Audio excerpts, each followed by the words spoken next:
मुझे भाभी से मिलने क्यों नहीं दिया जाता? माँ, एक बात पूछना था, पूछूं या नहीं? दीप्ति ने थोड़ा थोड़ा डरते हुए कहा। हाँ, पूछो, क्या पूछना चाहती हो? रामा जी ने अपनी नर्म आवाज में कहा। माँ, मुझे आप भाभी के कमरे में जाने क्यों नहीं देती? ना मुझे अस्पताल में उन्हें मिलने को ले गए और घर पर भी भाभी से मिलने नहीं दिया जाता। आखिर बात क्या है?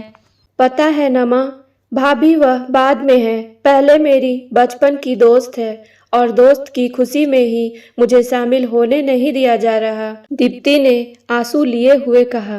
बेटी, मैं तुम्हें और तुम्हारी भावनाओं को बखूबी समझती हूँ, पर क्या है ना कि एक गर्भवती महिला जच्चा के कमरे में नहीं जा सकती। रमा जी ने दीप्ति के आंसू को पोंछते हुए कहा। पर क्यों माँ, उसकी भी तो कोई वजह होगी ना, दीप्ति ने कहा। मुझे तो कुछ पता नहीं है, लेकिन बड़े बुजुर्ग कह गए हैं तो हम तो यही मानते आ रहे हैं। कहते हैं कि जच्चा की छाया अगर गर्भवती महिला पर पड़ती है तो उसका गर्भपात हो जाता है, इसलिए जच्चा को गर्भवती महिला से दूर रखा जाता है। अब इसमें कितना तथ्य है वह मुझे नहीं पता, रमा जी ने कहा।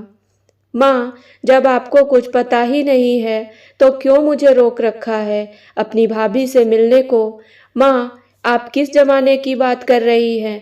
ऐसा कुछ भी नहीं होता, और होता होगा तो वह सदियों पुरानी बातें हैं। अस्पताल में एक तरफ डिलीवरी होती है तो क्या हम दूसरी ओर चेकअप करवाने नहीं जाते क्या? माँ, एक बात और, मेरी ननद की डिलीवरी के समय मेरा तीसरा महीना ही लगा था और मैं दीदी का पूरा खाना पीना बनाती भी थी और जाकर देती थी। जब तक वह खाती मैं उनके बेटे को गोद में लेकर खिलाती। मेरी सास ने मुझे ना कभी रोका और ना ही कोई ऐसी बात कही।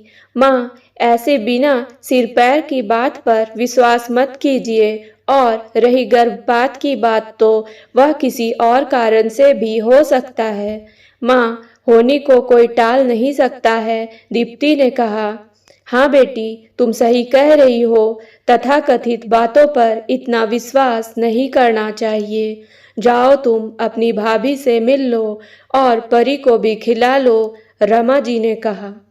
दोस्तों, इस कहानी पर आपकी क्या राय है, कमेंट में ज़रूर बताएं। धन्यवाद।